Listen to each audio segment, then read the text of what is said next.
नमस्कार दोस्तों, स्वागत है आपका अपने YouTube चैनल डुगू कोचिंग सेंटर में। आज की जो क्लास है बेटा, उसमें हम पढ़ने वाले हैं क्लास 8th का चैप्टर नंबर 3 जो है, जिसका नाम है अंडरस्टैंडिंग क्वाड्रिलेटरल्स, उसकी एक्सरसाइज 3.3।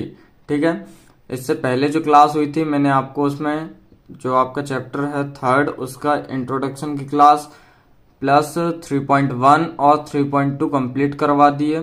तो आपने अभी तक वो क्लास अटेंड नहीं की है तो आप पहले वो वाली क्लास देख के आइए, उसके बाद ये वाली क्लास आपको इजीली समझ में आ जाएगी। ठीक है, जो इंट्रोडक्शन की क्लास थी उसमें मैंने आपको ट्रेपेजियम और जो आपके रम्बस, पैरेललोग्राम और वहाँ की आपकी जो रेक्टेंगल, स्क्वायर्स वगैरह जो होते हैं ना, उसके बारे में बताया है कि ये सब होते क्या हैं। ठीक है, जो आज की एक्सरसाइज है 3.3 जो हम करने वाले हैं, उसको करने से पहले आपको कुछ बेसिक चीजें कवर करवाने वाला हूं मैं, जो कि आपको इस चैप्टर में पढ़ना है। मतलब इस एक्सरसाइज में आपको जो पढ़ना है बेसिक चीज, पहले मैं आपको वो बताऊंगा। ठीक है, ये वाली जो एक्सरसाइज है ये पूरी एंगल पर बेस्ड है। ठीक है, तो सबसे पहले आपको पता होना चाहिए ये एक्सरसाइज करने से पहले कि कौन सा एंगल क्या होता है और कितने डिग्री का होता है उनका सम। ठीक है, शुरू करते हैं। देखिए, सबसे पहला आपको पढ़ना है इसमें कॉम्प्लीमेंट्री एंगल्स, जिसको हिंदी में कहते हैं पूरक कोण। ठीक है, कॉम्प्लीमेंट्री एंगल क्या होता है बेटा? Complementary angles are those which have the sum of two angles as 90 degree. ठीक है, इसको यदि हिंदी में देखें तो यह होता है कि यदि दो कोणों का योग एक समकोण के बराबर हो तो ऐसे कोण पूरक कोण कहलाते हैं। ठीक है, क्या कहलाते हैं? पूरक कोण। यहाँ पे देखो, इसका मतलब है, इनका कहने का मतलब ये है कि आपके जो दो एंगल रहेंगे वो कितने डिग्री के रहेंगे? 90 डिग्री का उनका सम होगा। जैसे मान लीजिए मैंने आपको एक एंगल लिया 40 डिग्री का और एक एंगल लिया 50, तो 40 और प्लस 50 कितना होगा? 90 डिग्री। ठीक है, कॉम्प्लीमेंट्री एंगल क्या होता है? जिनका सम कितना होता है? 90 डिग्री होता है, वो क्या कहलाता है? Complementary angle. इसके बाद आता है आपका सप्लीमेंट्री एंगल। सप्लीमेंट्री एंगल क्या होता है बेटा? देखिए, supplementary angles are those which have the sum of two angles as 180 degree. ठीक है, हिंदी में वे दो कोण जिनका योग 180 डिग्री है संपूरक कोण कहलाते हैं। तो ऐसे एंगल जिनका सम कितना हो? 180 डिग्री हो, या जिनका योग का मतलब जोड़ कितना आए? 180 डिग्री आए, 180 डिग्री आए, तो वो क्या कहलाते हैं? पूरक कोण कहलाते हैं, मतलब सप्लीमेंट्री एंगल कहलाते हैं। जैसे एंगल मैंने एक लिया 120 और दूसरा एंगल है आपका 60 डिग्री, तो 120 प्लस 60 कितना होगा? 180 डिग्री। नेक्स्ट पढ़ना है आपको एडजेसेंट एंगल, जिसको हिंदी में बोलते हैं आसन्न कोण। ठीक है, ये क्या होता है? If two angles have the same vertex and there one of the arm या side is common then those are called adjacent angle. ठीक है, इसका कहने का मतलब है कि एडजेसेंट एंगल या आसन्न कोण आपका वह कोण होता है जिसके टू एंगल क्या हो? सेम वर्टेक्स पे हो। ये आपकी यहां से बी से लेकर सी तक वर्टेक्स कहलाएगी। ये जो लाइन है ये आपकी वर्टेक्स। ठीक है, ये क्या हो? सेम हो, और आपका एक एंगल ये बन रहा है, दूसरा एंगल ये बन रहा है। एंगल 1 ये वाला है, दूसरा एंगल ये वाला है। ठीक है, तो जिसकी वर्टेक्स सेम हो, ठीक है, और लेकिन उस पर एंगल कितने बने? 2 बने, तो वो क्या कहलाता है? आपका एडजेसेंट एंगल कहलाता है। तीसरा है आपका लीनियर पेयर ऑफ एंगल्स, जिसको बोलते हैं रैखिक युग्म कोण। ये क्या होता है बेटा? देखो, if two angles have the same vertex, इसमें भी है कि दो एंगल रहेंगे आपके, लेकिन किस पे रहेंगे? Same vertex. इनका वर्टेक्स क्या रहेगा? सेम रहेगा। इसके आगे and one common arm but the arms which are not common are making a line, then those are called the linear pair of angles. यहाँ इसको हम डायग्राम के थ्रू समझते हैं। इसमें क्या होगा? आपकी वर्टेक्स तो कॉमन रहेगी, लेकिन इस पे जो एंगल बनेगा वो एक ही मतलब यहाँ पे सेम रहेगा। ठीक है, और ये जो वर्टेक्स रहेगी ये आपकी लीनियर लाइन बनाएगी, एक बिल्कुल सीधी लाइन बनाएगी। ठीक है, क्या करेगी? लाइन एक सीधी बनाएगी, स्ट्रेट लाइन बनाएगी, और उस पे एक एंगल बनेगा जो कि आपका इसकी जो वर्टेक्स रहेगी वो क्या रहेगी? दोनों एंगल की सेम रहेगी। ठीक है, तो ये क्या कहलाता है? आपका लीनियर पेयर ऑफ एंगल कहलाता है। अब अगला आता है आपका वर्टिकली अपोजिट एंगल्स, जिसको हिंदी में बोलते हैं शीर्षाभिमुख कोण। ये क्या होता है, if two lines intersect each other at a point. इसमें क्या होता है, आपको दो लाइन एक दूसरे को इंटरसेक्ट मतलब काटेंगी, किस पे, सेम पॉइंट पे, ठीक है, एक पॉइंट पे काटेंगी, तो क्या होगा, then the opposite angles are vertically opposite. तो उनके काटने पे जो एक दूसरे के अपोजिट एंगल जो बनेंगे वो क्या कहलाएंगे, आपके वर्टिकली अपोजिट एंगल कहलाएंगे। यहाँ पे देखिए एक लाइन ये हो गई ए और सी, दूसरी लाइन हो गई बी और ओ। ये एक स्ट्रेट लाइन इधर है, एक स्ट्रेट लाइन ये है। तो जहां ये इस पॉइंट पे काट रही हैं, तो इसके यहाँ पे जो एंगल बनेगा मतलब एंगल 1, और यहाँ पे जो एंगल बनेगा एंगल 3। तो एंगल 1 और 3 क्या होंगे, वर्टिकली अपोजिट होंगे। और यहाँ पे जो बनेगा एंगल 4 और एंगल 2, तो ये जो एंगल 4 है वो एंगल 2 के वर्टिकली अपोजिट होगा। तो यहाँ पे वही लिखा है, एंगल 1 और एंगल 3 यहाँ पे वर्टिकली अपोजिट है, ये वाला और ये वाला। और यहाँ पे एंगल 2 और एंगल 4 वर्टिकली अपोजिट होंगे। इसके बाद आता है आपका इंटरसेक्टिंग लाइंस, इसको बोलते हैं प्रतिच्छेदी रेखाएं। तो ये क्या होती हैं, the line which cross each other from a particular point is called intersecting line. तो इंटरसेक्टिंग लाइन क्या होती है बेटा, दो लाइन रहेंगी जो एक दूसरे को क्रॉस करेंगी। तो जहां ये क्रॉस करेंगी जिस पॉइंट पे, वो आपका क्या होगा, इंटरसेक्टिंग लाइन होगी, ठीक है। तो यहाँ पे ए और डी जो है एक लाइन ली थी और बी और सी दूसरी। तो यहाँ पे जो जहां क्रॉस करेंगे वहां क्या आएगा, आपका इंटरसेक्टिंग पॉइंट रहेगा वो, ठीक है। तो ये थी बेटा आपको बेसिक जानकारी जो आपको 3.3 जो एक्सरसाइज है उसमें काम आने वाली है, ठीक है। अब यहाँ पे हम एक्सरसाइज 3.3 शुरू करते हैं। इसका फर्स्ट क्वेश्चन है, given a parallelogram A B C D. आपको क्या है, एक A B C D parallelogram दिया हुआ है, ठीक है। उसके बाद इसको आपको क्या करना है आगे, complete each statement along with the definition और प्रॉपर्टी यूज्ड। इसको आपको स्टेटमेंट जो यहाँ पे दी हुई है उसको क्या करना है, कंप्लीट करना है, किसके थ्रू, डेफिनेशन एंड प्रॉपर्टी का यूज करके, ठीक है। तो इसमें फर्स्ट है आपका A D is equal to. अब ये जो आपका ए और डी है ये किसके बराबर है, इसमें आपको पूछा है। तो ये जो ए डी है ना वो होगा आपके बी सी के इक्वल। किसके इक्वल होगा, बी सी के इक्वल। क्यों, इसकी देखो प्रॉपर्टी या स्टेटमेंट हम देखें तो क्या होगा, since opposite sides of a parallelogram are equal. मतलब कि यहाँ पे जो पैरेललोग्राम दिया है उसकी अपोजिट साइड्स क्या होती हैं, इक्वल होती हैं। तो ये जो साइड है ना ए डी, ये बी सी के अपोजिट है, तो इसके इक्वल होगी, बराबर होगी, ठीक है। सेकंड है एंगल डी सी बी। क्या है, angle D C B is equal to, तो एंगल जो डी सी बी होगा मतलब ये वाला डी सी बी, ये होगा बेटा आपका एंगल डी ए बी के इक्वल। डी ए बी किसके, एंगल डी ए बी के इक्वल होगा। क्यों, क्योंकि since opposite angles of parallelogram are equal, ये वाला जो डी सी बी था ये होगा डी ए बी के इक्वल। मतलब यहां जो एंगल बनेगा वही एंगल यहां बनेगा, ठीक है। तो ये इसके इक्वल होगा। नेक्स्ट क्वेश्चन है आपका ओ सी इज इक्वल टू। तो अब इसको बताना आपको ओ सी मतलब ओ सी किसके बराबर होगा, तो ये होगा बेटा आपके ओ ए के बराबर, ठीक है। यहाँ पे ये क्यों होगा, क्योंकि diagonals of a parallelogram bisect each other. मतलब जो डायगोनल रहते हैं पैरेललोग्राम के वो बाइसेक्ट करते हैं एक दूसरे को, मतलब दो भागों में विभाजित करते हैं एक दूसरे को। तो यहाँ से ओ सी एक हो जाएगा और ओ ए दूसरा हो जाएगा, ठीक है। इसके बाद चौथा पॉइंट है आपका M angle D A B plus M angle C D A. तो ये किसके इक्वल होगा, मतलब M angle D A B, angle D A B और एंगल सी डी ए, ये वाला और ये वाला। तो ये किसके इक्वल होगा बेटा, ये होगा 180 डिग्री के इक्वल। ये क्यों होगा, क्योंकि एडजेसेंट एंगल बन रहा है यहाँ पे, ठीक है। तो एडजेसेंट एंगल जो होता है पैरेललोग्राम में वो क्या होता है, सप्लीमेंट्री एंगल होते हैं। अभी मैंने कुछ देर पहले ही बताया कि जो सप्लीमेंट्री एंगल होते हैं बेटा उनका सम कितना होता है, 180 डिग्री होता है, ठीक है। इसलिए ये क्या होगा, 180 डिग्री।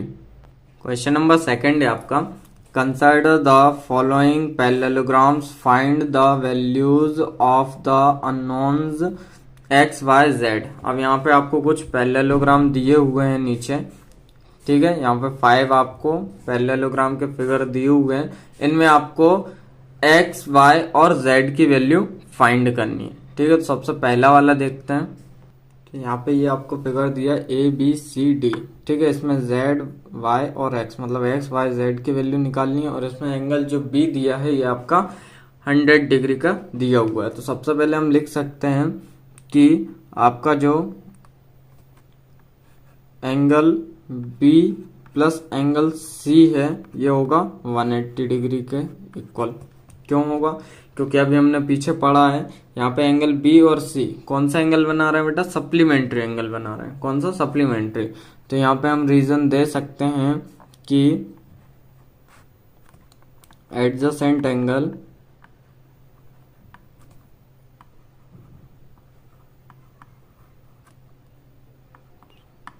in a parallelogram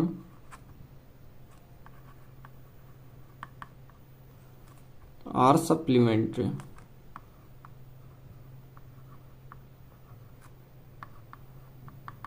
ठीक है, जो आपके एडजेसेंट एंगल रहते हैं पैरेललोग्राम में वो क्या होता है? सप्लीमेंट्री एंगल होते हैं। उसके बाद एंगल बी आपको दिया हुआ है, कितना है बेटा? 100, ठीक है। प्लस एंगल सी आपको निकालना और इज इक्वल टू में क्या रखना हमें? 180 डिग्री, ठीक है। तो यहां से angle C is equal to क्या हो जाएगा? 180 डिग्री माइनस 100 डिग्री। ये इस साइड प्लस का था, इस साइड आएगा इक्वल के माइनस का हो जाएगा। तो एक्स की वैल्यू मतलब एंगल सी की वैल्यू आएगी आपकी, जो कि है आपका एक्स, उसकी वैल्यू आएगी 80 डिग्री। तो यहां से हमने एक्स की वैल्यू फाइंड कर दी, ठीक है। इसके बाद जो x की वैल्यू होगी वही z की वैल्यू होगी। क्यों? क्योंकि x इज इक्वल टू है z के, ठीक है। तो ये आएगी 80 डिग्री। ये इक्वल क्यों है? क्योंकि opposite angles of a parallelogram are equal. यहाँ पे हम ये रीजन दे सकते हैं कि जो अपोजिट एंगल होते हैं, opposite angles of a parallelogram are equal, ठीक है। पैरेललोग्राम के जो अपोजिट एंगल रहते हैं बेटा वो क्या रहता है? इक्वल होते हैं। तो यहां से हमने x और z की वैल्यू जो होगी वो क्या होगी? 80 डिग्री होगी। और यहां से देखो फिगर में हम वापस देखते हैं, यहाँ पे b की वैल्यू क्या थी? 100। तो b के जस्ट सामने क्या है? y। तो y की वैल्यू भी किसके बराबर होगी? 100 के इक्वल होगी, ठीक है। तो y क्या हो जाएगा? यहाँ पे 100 डिग्री का हो जाएगा। इसमें भी हम यही रीजन देंगे कि opposite angles of a parallelogram are equal. ये रीजन यहाँ पे भी आपको लिखना है, ठीक है। तो यहाँ से हमने एक्स वाई जेड की वैल्यू निकाल ली। इसके बाद हम करते हैं सेकंड क्वेश्चन का। सेकंड क्वेश्चन है आपका, देखिए यहाँ पे ये फिगर दिया है एक्स वाई जेड, और यहाँ पे जो एंगल बन रहा है वो कितने डिग्री का है बेटा? 50 डिग्री का, ठीक है। तो इसको हम लिख सकते हैं कि x plus 50 is equal to 180 degree. ये क्यों लिख सकते हैं हम?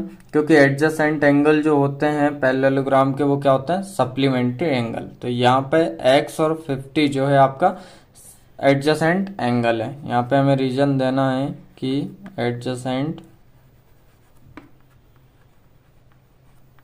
Angle in a parallelogram are supplementary,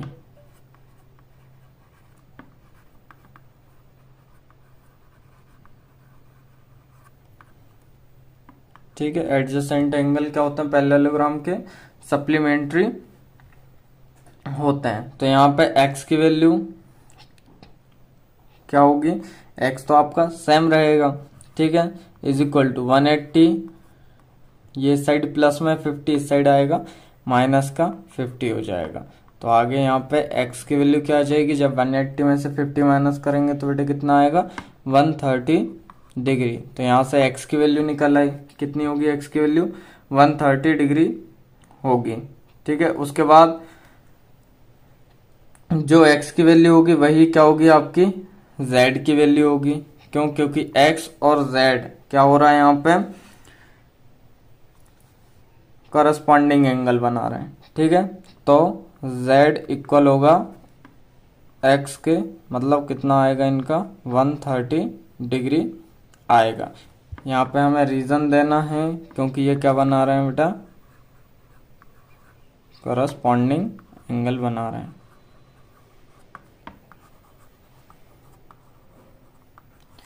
ठीक है, और जो x की वैल्यू आएगी वही किसकी वैल्यू आएगी, y की वैल्यू आएगी। तो x बराबर होगा किसके, y के। तो कितना आएगा 130 डिग्री। ठीक है, तो इस टाइप से x y z तीनों की वैल्यू निकल आएगी। अब यहाँ पे क्वेश्चन नंबर 3 है आपका। देखिए ये एक आपको काइट टाइप की दी हुई है, इसमें आपको x y और z की वैल्यू फाइंड करना है। एक एंगल दिया हुआ है जो कितना 30 डिग्री का है। ठीक है, अब यहाँ हम लिख सकते हैं कि x जो है वो इक्वल होगा आपके 90 के। क्यों होगा, क्योंकि यहाँ पे हम रीज़न देंगे कि जो x है आपका ये वाला, ये जस्ट किसके सामने है, यहाँ पे क्या बन रहा है 90। तो ये कौन सा एंगल होगा, वर्टिकली अपोजिट। ठीक है, वर्टिकली अपोजिट एंगल होगा। उसके बाद तो जो आपका y प्लस x प्लस क्या हो जाएगा 30 डिग्री इज इक्वल टू क्या होगा 180 डिग्री। यहाँ पे लगेगी आपकी एंगल सम प्रॉपर्टी।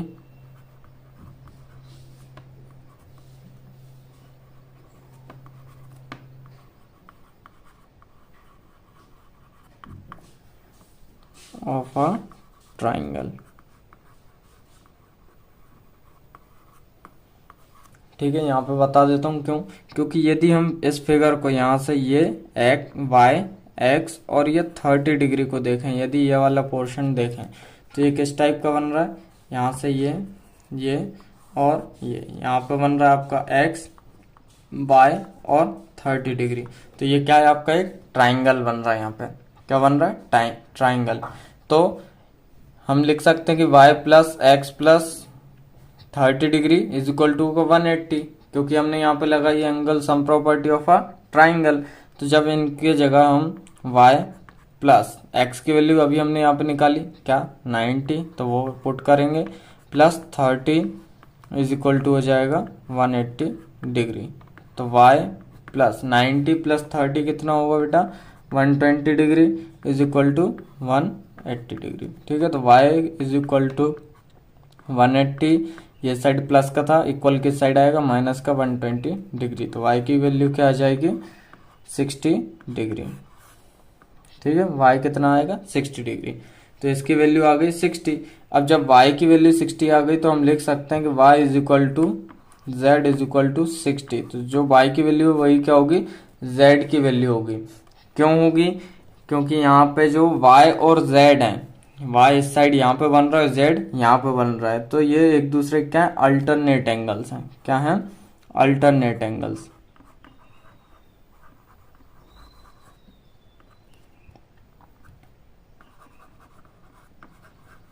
क्या बन रहे हैं ये एक दूसरे के अल्टरनेट में है, एक बाहर की साइड है एक अंदर की साइड है, तो ये क्या होंगे अल्टरनेट एंगल होंगे। तो यहाँ से x की वैल्यू क्या निकली 90 डिग्री, y की 60, और जो y की वैल्यू है वही क्या होगी z की वैल्यू, क्योंकि ये अल्टरनेट एंगल है। इसके बाद आपको फोर्थ फिगर दिया हुआ है। देखिए यहाँ पे x y z जो है बाहर की साइड बन रहा है और यहाँ पे 80 डिग्री है। ठीक है, तो z की वैल्यू क्या हो जाएगी आपकी सिंपल 80 डिग्री हो जाएगी। क्यों, क्योंकि जो आपके यहाँ पे क्या बन रहा है कॉरेस्पॉन्डिंग एंगल बन रहा है, z क्या बन रहा है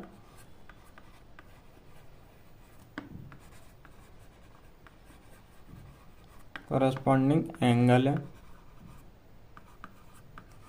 ठीक है, उसके बाद हम लिख सकते हैं कि x plus 80 is equal to क्या हो जाएगा 180 डिग्री। क्यों, क्योंकि adjacent angle in a parallelogram is a supplementary. ठीक है, तो जो एडजेसेंट एंगल होते हैं आपके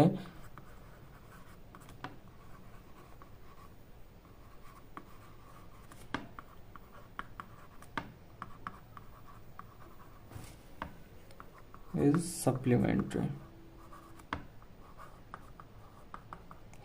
ठीक है। पैरेललोग्राम में आपके जो एडजेसेंट एंगल होंगे वो सप्लीमेंट्री होंगे, ठीक है। तो यहाँ से x तो एज इट इज रहेगा, इज इक्वल टू 180, ये 80 प्लस का इक्वल किस साइड जाएगा, माइनस का 80। तो यहाँ पे x की वैल्यू क्या आएगी, 100, ठीक है। x की वैल्यू क्या आ गई बेटा, 100। और y की वैल्यू क्या होगी आपकी, y की वैल्यू यहाँ पे देखिए y के जस्ट सामने मतलब अपोजिट में कौन सा बन रहा है, 80 डिग्री। तो y की वैल्यू वैसे ही 80 डिग्री हो जाएगी। क्यों, क्योंकि अपोजिट एंगल्स आर इक्वल, ठीक है। अपोजिट एंगल क्या होता है पैरेललोग्राम में, इक्वल होता है।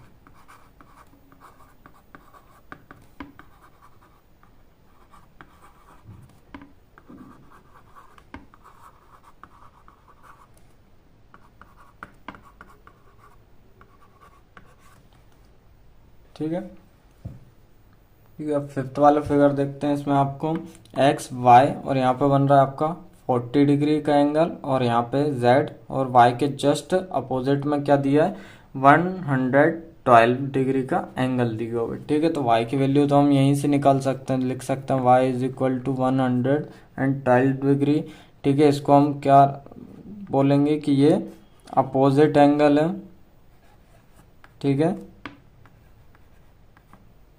Opposite angles are equal in parallelogram, ठीक है। पैरेललोग्राम में जो अपोजिट एंगल होते हैं वो क्या होता है, इक्वल होता है। उसके बाद यदि हम इस फिगर का ये वाला पार्ट देखें, ये यहाँ से इतना, ये और ये जो डॉट डॉट डॉट जा रहा है, तो यहाँ पे आपका क्या बन रहा है, यहाँ पे तो 40 डिग्री का एंगल बन रहा है ये वाला। यहाँ पे क्या बन रहा है, y, और यहाँ पे x। तो ये आपका एक पूरा ये मिला के क्या बन रहा है, एक यहाँ से ट्राइंगल बन रहा है, ठीक है। तो इसको हम लिख सकते हैं 40 degree plus y plus x is equal to कितना होगा, 180 डिग्री। क्यों, क्योंकि हम यहाँ पे लगा रहे हैं angle sum property of a triangle, ठीक है। क्या होगा, angle sum property of a triangle, ठीक है। तो यहाँ से 40 डिग्री प्लस y की वैल्यू क्या मिली अभी हमें, 112 degree plus x as it is रहेगा, इज इक्वल टू में क्या लेना है हमें, 180 डिग्री लेना है, ठीक है। तो यहाँ से जब इन दोनों का सम करेंगे तो आएगा 152 degree plus x is equal to 180 degree. तो ये जो 152 है इसको हम इक्वल को साइड भेज देंगे, तो x इज इक्वल टू कितना हो जाएगा, 180 डिग्री माइनस 152 डिग्री। तो यहाँ से x की वैल्यू क्या आएगी, x की वैल्यू आएगी आपकी 28 डिग्री, ठीक है। y की वैल्यू मिल चुकी है, x की वैल्यू हमें मिल गई है। तो जो x है यहाँ पे x जो था वो किसके अपोजिट में बन रहा है, कौन सा एंगल बना रहा है यहाँ पे, z। यहाँ पे बना रहा है ये अल्टरनेट एंगल। तो जो z की वैल्यू है और जो x की वैल्यू है वो सेम हो जाएंगी, मतलब 28। यहाँ पे हम रीजन देंगे ये कौन सा एंगल है, अल्टरनेट एंगल बना रहा है, ठीक है।